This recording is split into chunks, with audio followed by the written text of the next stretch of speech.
Selama kepergian Jokowi berlibur, ada beberapa peristiwa yang disebut sebagai counter attack atau serangan balik Jokowi untuk menangkis kabar yang menyebut dirinya sudah tak berdaya lagi.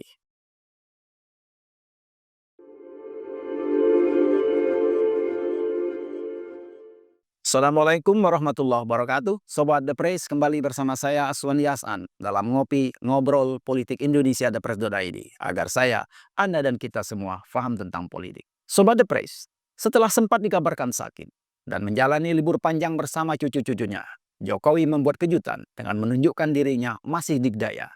Beberapa peristiwa mutakhir yang terjadi selama Jokowi liburan menjadi sinyal bahwa mantan presiden itu sedang melakukan counter attack atau serangan balik terhadap pihak-pihak yang menyebut dirinya sudah selesai dan tidak berdaya. Jokowi masih mampu menempatkan orang-orangnya di posisi strategis dan mempertahankan posisi Gibran agar tetap berada di pusat kekuasaan.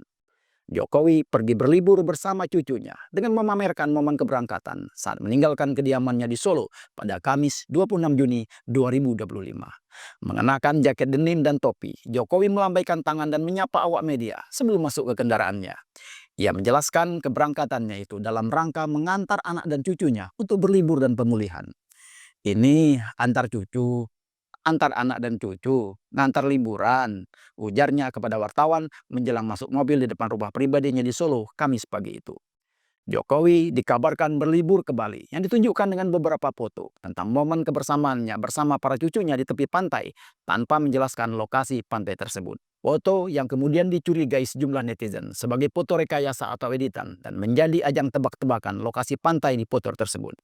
Ada yang menebak di pantai Parangtritis, Bali, Jember hingga Singapura. Jokowi baru pulang ke kediamannya di Sumber Bajarsari Solo pada Sabtu 12 Juli 2025 setelah sempat menghilang dalam liburannya selama 17 hari. Selama kepergian Jokowi berlibur, ada beberapa peristiwa yang disebut sebagai counter attack atau serangan balik Jokowi untuk menangkis kabar yang menyebut dirinya sudah tak berdaya lagi. Peristiwa pertama adalah Gibran yang urung atau tidak jadi berkantor di Papua.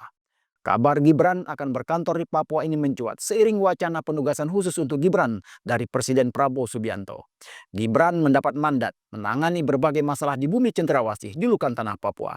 Wacana itu berkembang setelah Menteri Koordinator Bidang Hukum, HAM, Imigrasi dan Pemasyarakatan Yusril Iza Mahendra menyatakan Gibran akan memiliki kantor di Papua karena mendapat tugas khusus di sana. Pernyataan itu disampaikan Yusril di momen laporan tahunan Komnas HAM 2024 pada Rabu 2 Juli 2025. Bahkan kemungkinan ada kantornya Wapres untuk bekerja dari Papua mengenai masalah ini, kata Yusril dalam channel YouTube Komnas HAM. Yusril mengatakan penugasan khusus kepada Gibran merupakan bentuk keseriusan pemerintah terhadap Papua. Wapres akan ditugaskan untuk mempercepat pembangunan Papua. Wapres juga akan mengurusi masalah HAM dan akan turut memantau cara aparat menangani masalah Papua. Menanggapi penugasan itu, Gibran pun menyatakan kesiapannya melaksanakan mandat dari Presiden Prabowo. Gibran mengatakan penugasan khusus kepada Wakil Presiden bukan hal baru. Dia menyebut pejabat pendahulunya, Ma'ruf Amin, saat mendampingi Jokowi juga pernah mendapat penugasan khusus di tanah Papua.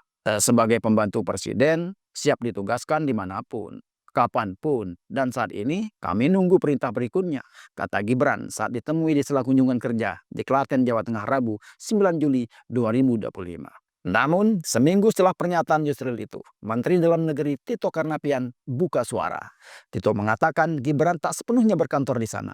Penugasan Gibran, kata Tito, seperti mantan Wapres Ma'ruf Amin yang mengurus Badan Pengarah Percepatan Otonomi Khusus Papua atau BP3OP. Dalam undang-undang itu, tugasnya wakil presiden adalah mengkoordinasikan di tingkat kebijakan atas saja. Tapi untuk eksekusi sehari-harinya dilakukan oleh badan eksekutif, ujar Tito usai rapat dengan Komisi 2 DPR RI di Senayan, Jakarta pada Selasa 8 Juli 2025. Tito menegaskan Gibran tidak akan berkantor atau tinggal di Papua untuk menjalankan tugas tersebut. Setahu saya ya tidak ya, jawab Tito singkat, memastikan Gibran tetap berkantor di Jakarta. Keesokan harinya, Yusril membuat klarifikasi yang membenarkan Gibran tidak akan berkantor di Papua. Dia meluruskan yang berkantor di sana adalah kesekretariatan dan personalia pelaksana dari badan khusus yang diketuai oleh wakil presiden. Jadi bukan wakil presiden akan berkantor di Papua, apalagi pindah kantor ke Papua, kata Yusril dalam keterangan tertulis di Jakarta Rabu 9 Juli 2025. Justru juga menegaskan secara konstitusional, wakil presiden berkedudukan di ibu kota negara, mengikuti kedudukan presiden sebagaimana diatur dalam Undang-Undang Dasar 1945. Yusril pun meluruskan tentang kabar wakil presiden akan pindah kantor ke Papua sebagaimana diberitakan oleh beberapa media. Namun, pelurusan Yusril ini setelah wacana ini berjalan selama seminggu dan sehari setelah pernyataan Menteri Dalam Negeri. Sobat The Press, peristiwa kedua yang terjadi semeninggal Jokowi liburan adalah pengangkatan orang-orang Jokowi sebagai komisaris BUMN. Salah satu nama yang mendapat posisi komisaris itu adalah Ade Armando, politisi PSI, Partai Solidaritas Indonesia yang dikenal sebagai loyalis Jokowi. Ade Armando diangkat sebagai komisaris di PT PLN Nusantara Power atau PLNNP. Nama lain yang mendapat jabatan komisaris adalah Rilly Regan. Rilly adalah Sekretaris Jenderal Barisan Relawan Jokowi Presiden atau BARA-JB. Rilly mendapatkan hadiah sebagai komisaris di PT Bio Farma Persero. Ada juga nama Nizar Ahmad Saputra, sosok yang dikenal luas sebagai relawan setia Presiden Jokowi dan pendukung Presiden terpilih Prabowo Subianto. Nizar resmi menduduki kursi komisaris independen PT Bank Syariah Indonesia Tbk atau BRIS. Nizar kerap disebut sebagai Sekretaris Jenderal atau Sekjen Solidaritas Ulama Muda Jokowi atau Samawi. Nama lain yang kebagian komisaris adalah Sylvester Matutina yang diangkat sebagai komisaris ID Food.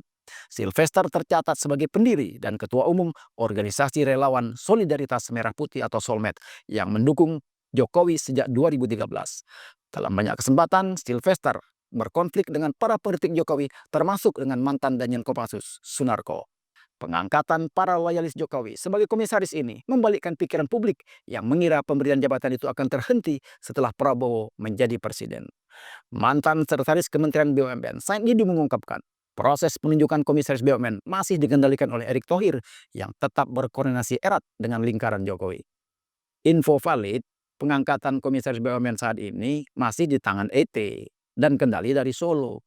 Jangan heran kalau komisaris BUMN diisi geng Solo dan Termul, tulis Said Didu di akun X Minggu 13 Juli 2025. Sobat The Press, adapun peristiwa ketiga yang menjadi tanda Jokowi masih dikdaya adalah pemanggilan Roy Suryo CS dalam kasus ijazah palsu Jokowi di Polda Metro Jaya. Pemanggilan ini terkait dengan laporan dari beberapa pihak yang menyebut Roy Suryo, Rismon Sianipar, Dr. Tifa, dan aktivis TPUA sebagai penyebar fitnah dalam kasus ijazah palsu Jokowi. Roy Suryo CS diminta klarifikasi oleh polisi atas aduan dari Pradi Bersatu dan Pemuda Patriot Nusantara. Kami siap 11.000 triliun %. Kami siap, kata Roy Suryo dalam konferensi pers Jakarta Selasa 1 Juli 2025 menanggapi pemanggilan itu. Namun Roy menegaskan tidak akan datang memenuhi panggilan tersebut karena kuasa hukumnya Ahmad Khozinuddin meminta untuk tidak datang karena tidak ada dasar hukum yang mengikat untuk memberi klarifikasi. Menurut Ahmad, kliennya tidak perlu datang karena dalam Undang-Undang Nomor 8 Tahun 1981 tentang KUHP atau Kitab Undang-Undang Hukum Acara Pidana, tidak ada satupun norma atau pasal yang mengatur tentang mekanisme penyidikan perkara pidana dengan mengeluarkan undangan klarifikasi. Yang ada ya surat panggilan, panggilan 1, panggilan 2. Nah, ketika panggilan 2 tidak dipenuhi dan tidak ada alasan dan panggilan itu sudah dilaksanakan secara patut, baru memang dimungkinkan ada upaya paksa, kata Ahmad menjelaskan alasan kliennya tidak perlu hadir. Pemanggilan Roy Suryo CS ini menjadi babak baru kasus ijazah palsu Jokowi yang melebarkan kasusnya dengan menggerakkan pihak lain masuk dalam episode perdebatan ijazah palsu ini. Gerakannya menunjukkan Jokowi masih dikdaya dan memiliki energi menghadapi para penggugatnya. Karena itu, kepergian Jokowi berlibur selama 2 minggu pada akhir bulan lalu masih menyimpan tanda tanya. Jokowi sendiri mengakui liburan itu sebagai upaya pemulihan. Namun, apakah pemulihan dari sakit kulit yang diidapnya selama ini? Atau juga pemulihan kekuatan timnya untuk melakukan serangan balik yang ditunjukkan dengan 3 peristiwa di atas? Penggagalan Gibran bertugas di Papua, penempatan loyalisnya sebagai komisaris BUMN, dan pemanggilan kembali para penggugat ijazah palsunya. Wallahu alam. Semoga bermanfaat dan menambah wawasan. Sampai jumpa. Assalamualaikum warahmatullahi wabarakatuh.